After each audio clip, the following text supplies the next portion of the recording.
Kenya is no stranger to drought. Areas in the northeast haven't had rain for over 2 years. But on the other side of the country, something unprecedented has been unfolding over the past 10 years.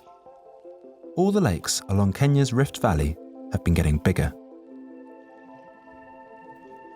Villages, farmland, wildlife reserves, and even neighbouring lakes have been engulfed by water. So how is this happening, and can anything be done about it? In 2013, geologist Simon Onwere discovered that Lake Baringo was 2 kilometres bigger than it was on the official maps at the time. Further research showed that a string of lakes in the Rift Valley, from Lake Turkana in the north to Lake Magadi in the south, had also increased in size. The lakes continued to expand throughout the 2010s, slowly but surely overrunning local attempts to contain them. Lake Nakuru increased by over 50% and spread across the surrounding national park, an important wildlife reserve. Then, between October 2019 and June 2020, further disaster struck.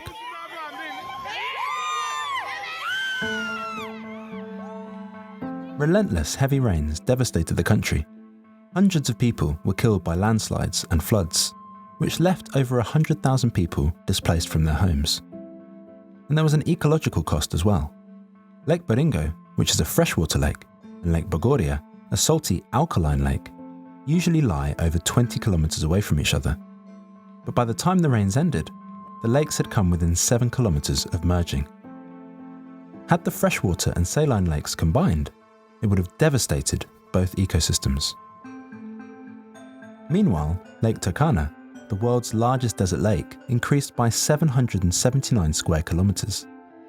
This was disastrous for the El Molo people, who were the smallest ethnic group in Kenya and have been living on the shores of Lake Turkana since around 1000 BC.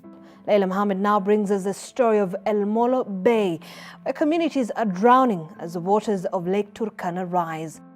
Homes, sacred sites, and livelihoods have all disappeared under Turkana's waters.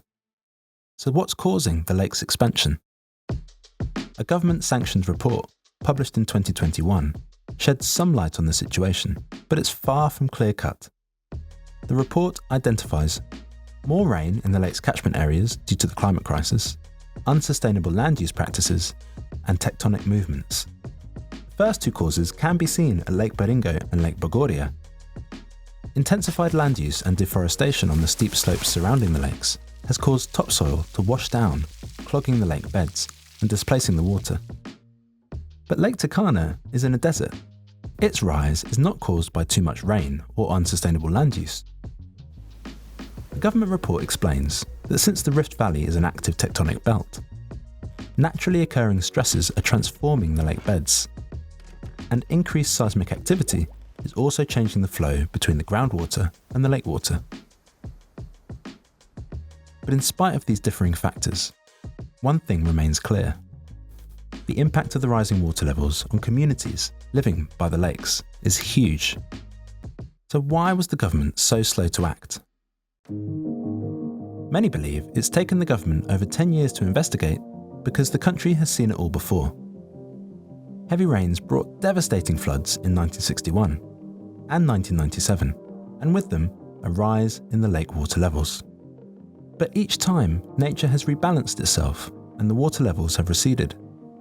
So the government has employed a wait-and-see policy, sending mainly short-term supplies and waiting for the lakes to return to normal. The problem is, the stakes are much higher now. The number of people living and farming near the lakes has increased by a huge margin since 1961, while geological changes and the climate crisis means that the lakes are unlikely to recede back to previous levels this time around. The human cost and the impact on wildlife is only getting worse.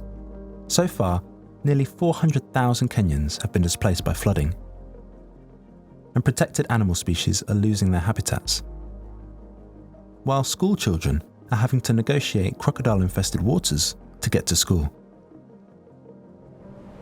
With the likelihood of extreme weather events in the region increasing, a plan for flood mitigation is more vital now than ever. But each lake and community is unique and will require its own specific response.